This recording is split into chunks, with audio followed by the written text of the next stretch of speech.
जेसी अपने पड़ोसियों को उनकी बेटी पैटी के लिए हैप्पी बर्थडे गाते सुनकर जाग जाती है। वह नीचे जाती है जहां उसका पिता डेल उसे प्यार से डिंकी बुलाता है और उसे ऐसे गले लगाता है जैसे वह अब भी छोटी लड़की हो। पैटी की पार्टी के लिए एक निमंत्रण देखकर जेसी अपने माता पिता से पूछती है कि क्या वे इस कार्यक्रम में सामान्य लोगों की तरह व्यवहार कर सकते हैं, लेकिन उसके माता पिता शामिल होने की बजाय घर पर रहना और हॉरर मूवी मैराथन का आनंद लेना पसंद करते हैं। जेसी जोर देती है कि उसके माता पिता को प्रयास करना चाहिए। आखिरकार पैटी उसकी कक्षा की सबसे कूल लड़की है। वह उन्हें खिड़की से हटने के लिए कहती है ताकि पैटी उन्हें न देखे, लेकिन वे इसे मजाक में उड़ा देते हैं और कहते हैं कि वे कोई शाही परिवार नहीं है। जब जेसी नए जूते मांगती है तो उसके माता पिता इनकार कर देते हैं, जिससे वह शिकायत करती है कि पैटी की माँ उसे जो चाहे दिलवा देती है। बाद में जेसी अकेले मेज पर बैठती है और देखती है कि पैटी और उसके दोस्त उससे मजाक उड़ा रहे हैं। उसके माता पिता आते हैं, गर्व से मुस्कुराते हुए उसे एक नए जूते का बॉक्स देते हैं, लेकिन जब जेसी को पता चलता है कि ये महंगे जूते नहीं हैं जो वह चाहती थी, तो उसकी खुशी कम हो जाती है। निराशा के बावजूद उसके माता पिता उसे उन्हें पहनने के लिए प्रेरित करते हैं। जब वह उन्हें पहनती है तो पैटी और उसके दोस्त देख लेते हैं और उनका मजाक और बढ़ जाता है। जेसी नाराज हो जाती है और अपने जूते निकाल देती है। उसकी माँ अन्य लड़कियों को डांटने की कोशिश करती है, लेकिन जेसी गुस्से में जवाब देती है। वह अपने माता पिता पर आरोप लगाती है कि वे हमेशा उसे सार्वजनिक रूप से शर्मिंदा करते हैं और उसकी भावनाओं का कभी ख्याल नहीं रखते। वह कहती है कि काश वे दोनों सामान्य होते, और फिर वह चुपचाप चली जाती है। वह समुद्र तट पर एक शांत जगह ढूंढती है और दूर में हो रहे कठपुतली शो को देखती है।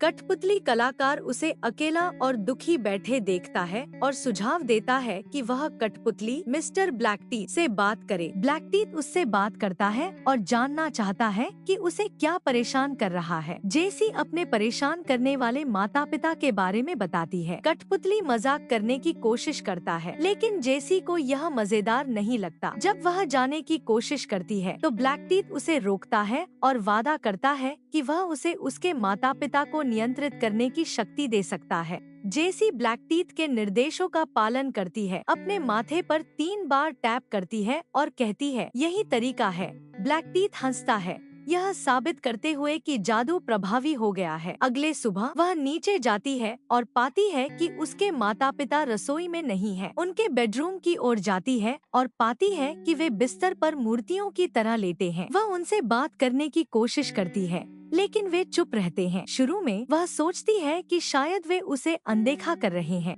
नाराज होकर जेसी कहती है कि अगर वे उसे नजरअंदाज कर रहे हैं तो कम से कम उसे नाश्ता तो बना दे। उसकी हैरानी के लिए वे एक साथ उठते हैं और रसोई की ओर जाते हैं, उसे टोस्ट और जूस परोसते हैं और आगे के निर्देशों का इंतजार करते हैं, सोचते हुए कि यह उसके पिता का कोई मजाक है। वह उन्हें कहती है कि सही पैंट पहन ले। बिना किसी हिचक के वह पहले से पहनी हुई पैंट के ऊपर नई पैंट पहनना शुरू कर देता है। जेसी उसे रोकती है और अपनी माँ की ओर मुड़ती है। उसे निर्देश देती है कि जितनी अधिक मिठाइयाँ हो सके उन्हें मुंह में भर ले। ब्लैकटीथ के वादे को याद करते हुए जेसी समझती है कि वह अपने माता पिता को नियंत्रित कर सकती है। वह दोनों माता पिता को पैटी की पार्टी के लिए तैयार करती है और वह जूते ऑर्डर करती है जो वह सच में चाहती थी। वह शाम के नियम तय करती है और उन्हें पैटी के घर ले जाती है, जहां वे पार्टी में शामिल होते हैं। जेसी पैटी के पास जाती है और सुझाव देती है कि चूंकि वे पड़ोसी और कक्षा के साथी हैं, उन्हें स्कूल एक साथ चलकर जाना चाहिए। पैटी मना कर देती है।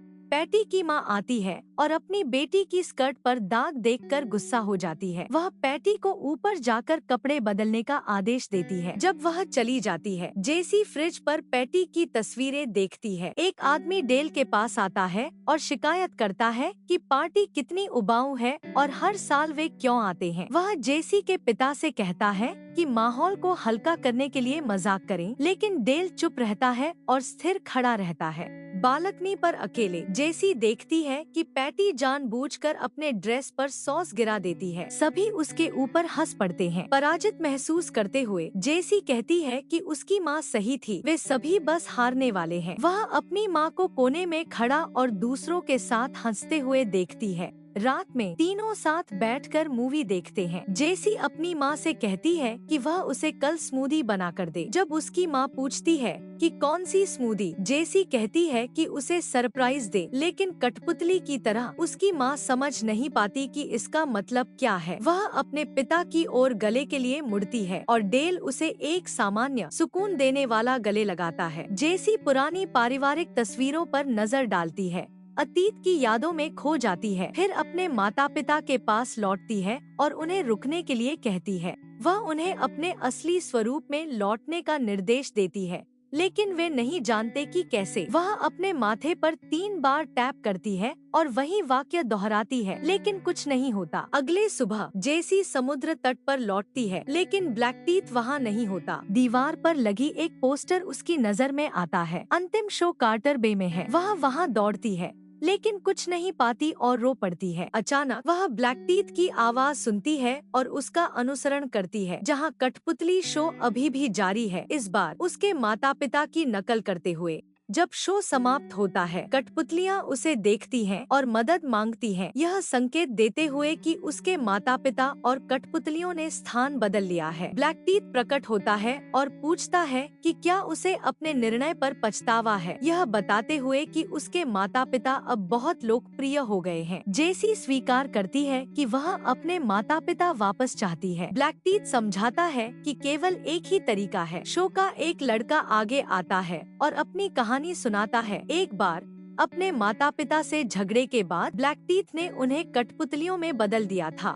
उन्हें आजाद करने के लिए उसे उनके स्थान पर प्रतिस्थापन ढूंढना पड़ा, जो वर्षों तक चला जब तक उसने जेसी को नहीं पाया। जब जेसी ने अपने माता पिता को कठपुतलियों में बदल दिया, उसके माता पिता मुक्त हो गए। अब उसे अपने माता पिता को वापस लाने के लिए उनके लिए प्रतिस्थापन ढूंढना होगा। वह बाहर देखती है, जहां लड़का अपने पुनः मिले माता पिता को गले लगा रहा है। ब्लैकटीथ उसे शुभकामनाएं देता है। बाद में एक और कठपुतली शो के दौरान जेसी एक छोटे लड़के को अपने माता पिता के साथ झगड़ते हुए देखती है। एपिसोड इसी दृश्य पर समाप्त होता है, जब जेसी महसूस करती है कि शायद उसने वह प्रतिस्थापन ढूंढ लिया है जिसकी जरूरत थी।